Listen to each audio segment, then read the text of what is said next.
What is up, everyone? JD here. Got a knife review for you today. We're going to be looking at my Quiet Carry 9. Let's get into it.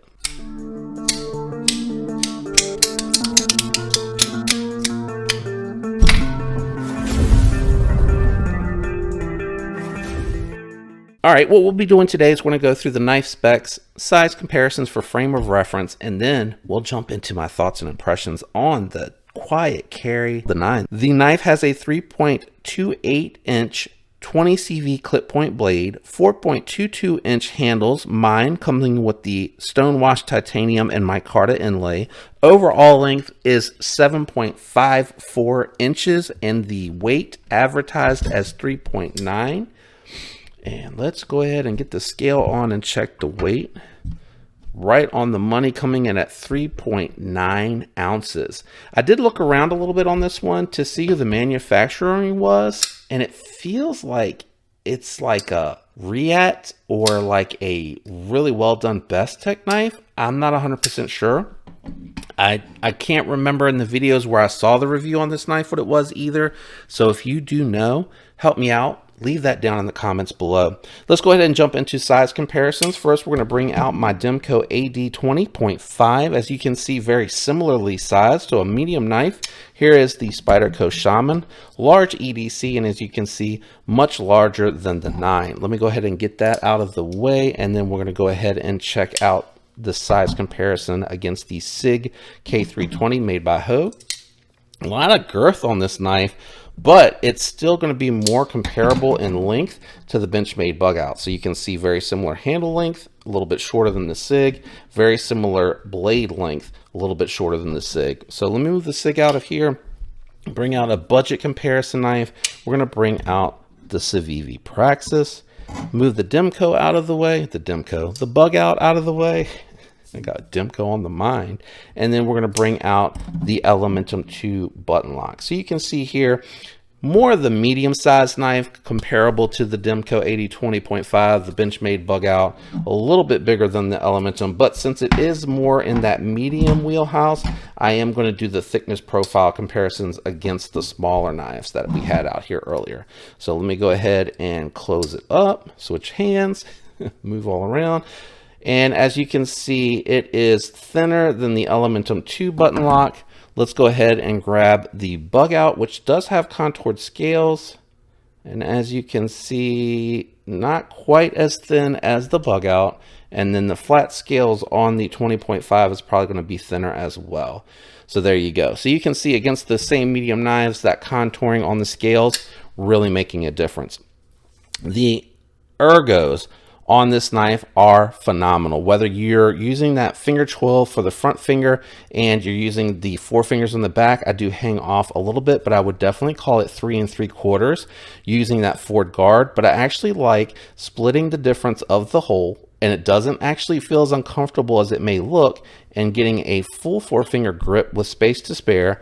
I'm still far enough back off the edge where I feel safe, and I'm able to get nice power cuts because when I'm pushing against cardboard or whatever I'm cutting into, I'm able to use my thumb to kind of keep that in the middle of the blade. So very comfortable. Now this is still relatively thin, even with the little bit of contouring that it has going on, still very thin sandwiched knife in the hand, which makes for a really nice carry. It's still comfortable because it is tall. So you do get a nice full grip in hand. But again, you can tell it is thinner, and it does help with the carry of that because it doesn't take a lot of space in the pocket. Pocket clip is really well done. I was a little worried that that bull nose was going to get hung up, but it is fairly springy, so it lifts right on up when you go to put it in the pocket. So that works really well going in and out of the pocket, and it does feel secure. On the lock bar side, you do have micro milling back here, and you have a little bit of milling. There you go. You have milling throughout here, but it's very, very subtle, very hard to see it and tell on the body in the camera, but you can kind of feel a little bit of ribbing, which does help with grip when your fingertips are touching it. The Stonewash looks really well done as well, and it looks really good here with the milling on the show side. The micarta is very smooth, really well done. Transitions are flawless on this. I do not feel any transitions whatsoever on the edges. I can tell the difference in the change in the material, but I cannot feel any transition to the edges from the inlay. I really like that a lot, and I love the way that it's split right down the middle. I think it's a cool look, a nice aesthetic. It looks very classy and upscale on the knife to me, and I wanted that because I do want this to flex as an office carry EDC knife, one that I can do outside of work and at work, or if I'm going to a restaurant or somewhere like that. I'm not going to feel like people are going to think that this is a threatening tactical knife. You know, it looks very gentlemanly. It looks like it probably could even be like, you know, a slip joint knife, except it has the thumb studs on it, of course. Nice thin geometry to go with the thin body. Really slices well through all of the materials that I've tested it on. It came with a fantastic edge from the factory. I tested it on some paper and it sliced through it, no tearing. And then the next thing I did was break down one of my Amazon packages, and it just took that box and shredded it. No issues whatsoever.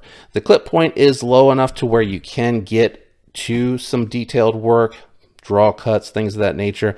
Really nice for the pinch cut to get into the packages as well. You can get a nice purchase on there, and it feels very natural and very comfortable. I like that a lot. Jimping is a little far back. I wish they would have carried it out a little bit further, because I think it would have been beneficial for people with medium and or large hands as well to have that jimping going out there. I immediately took the ceramic bearings out of here and put in skiffs, and the action's really smooth. I did a couple of flicks with the factory bearings, and the bearings felt smooth, and it feels even better with those thinner 13 ball bearings. I think it's 5mm by 3/64. I don't think it's, or is it 1/16? I can't remember. Whichever one is the newer, thinner style is what's going in here. But it's glassy smooth, no feedback in the frame whatsoever. I did have to back the pivot out after I did the change and put a little bit of thread locker in there to keep it from backing out. It did want to come out of center. I let it sit for a couple days, and it's remained perfectly center ever since. And it's right in that sweet spot where I have just a little bit of tune going into the D10. I wanted it a little bit stronger, so I just worked it a little bit to give it some strength without it being too strong or obnoxious, and really nice for that thumb flick and the reverse flick. And with that cutout, you have really good access to those thumb studs, like easy all day access, no issues. And the reverse flick on here is very satisfying, and the detent is tuned so well, and the position is so good on this that it's not that uncomfortable for you to do like a true Spidey flick. I could go back on the frame here, but then I feel like I'm right next to that lock bar, and I feel like I would accidentally go over. But left hand deployment is no issue whatsoever. It's unfortunate but clean, right? No lefty love, but it looks cleaner aesthetically without that being on that side. So it is a right hand only carry, but if you wanted to put this in your back pocket as a lefty, you could. It would sit nice like that, and then you could pull it out easily, open and cut whatever it is that you need to get into and close it. It's going to work just fine. It is, you know, unnatural, I guess, if you're used to pushing the lock bar instead of pulling it, but because I do handle the knives both ways, to me it's really not a factor, and I still can get that guillotine fall shut action when I close it. Great knife though. I've really enjoyed it. I like it a lot. Nice solid lockup too, sitting at about 50%. I don't know. No, you're not going to be really able to see it on there because it's too shiny, but it sits around 50%, maybe even 40.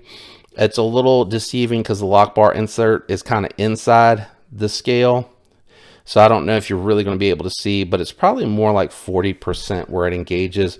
And the lock bar access is very nice. It's really well done, knocked down so you can get to it very easily, very well milled. You can come in all of the ways to close the knife that you like, even if you want to do the little European style. Even though it's not flat like a European style lock bar, you can do it that way.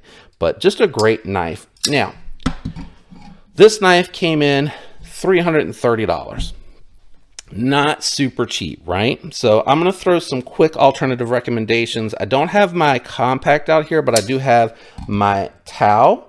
And my Tau is going to be a little bit bigger, and the compact is going to be a little bit smaller. So depending on what it is that you're looking for, you can get these for $199 with a phenomenal heat treat, multi-row bearings, very smooth action, very good lock bar access, very nice handle, great construction, very comfortable to use, very friendly for EDC carry. $199, so you're getting under $200, so it's a little bit more friendly if you want that premium alternative. Now, if you want something comparable and maybe you don't necessarily love this handle style, maybe it's too boring, you want something with a little bit more flair, you can look at the EMP EDC Relative. They're getting ready to, when I checked, and this video is going to be like a month from now, I'm so far out. When I checked, it was still open for pre-order, and I think because of the success of the Relative and the feedback, they're going to continue to make them. But you get a little bit more flair with the milling here, a little bit more scalloping here with the scale, so you get a little bit more of a swoop, and you get the Bowie here with the compound grind, flat tip hollow belly. So you know you're getting a little bit different there, but you are going to be paying a little bit more for this. I think these are coming in at like $360 to $380, so I'm not 100% sure on that, but I did want to make that alternative recommendation. And if you want something completely different, and again still above, you know, budget price, you're going to be looking at something like a Kungwu Pulsar. It's going to be really the exact same size.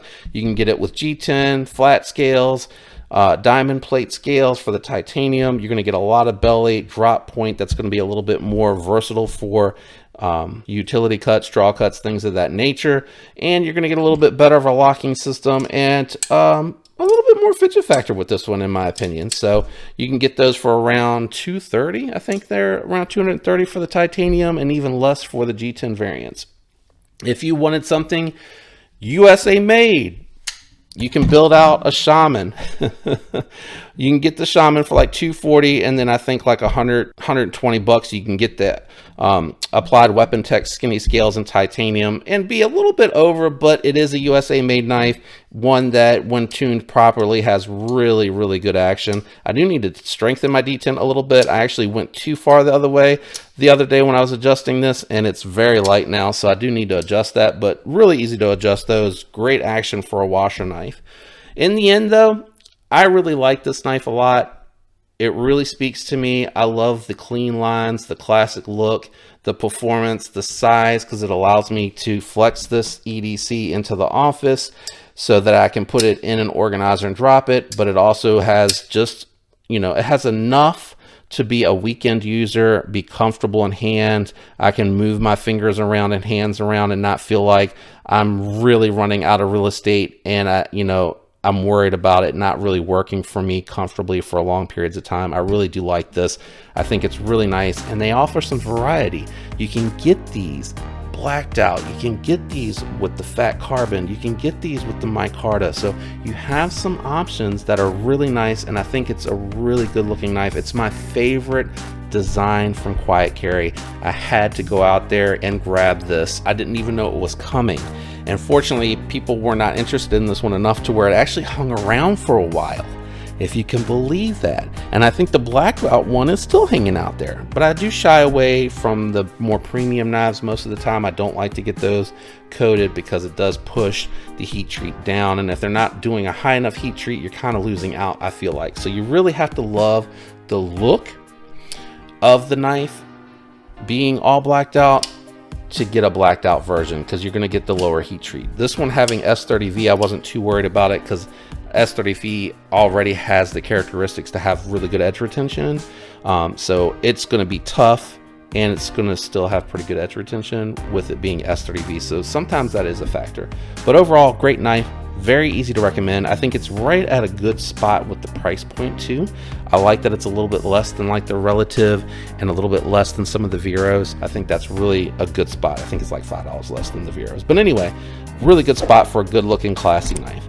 I hope you enjoyed this video. A shout out to everyone out there that's leaving likes, comments, and subscribed. I appreciate you and all the support you give to me in this channel. Thank you so much. I hope all of you have a fantastic week. Until next time, peace.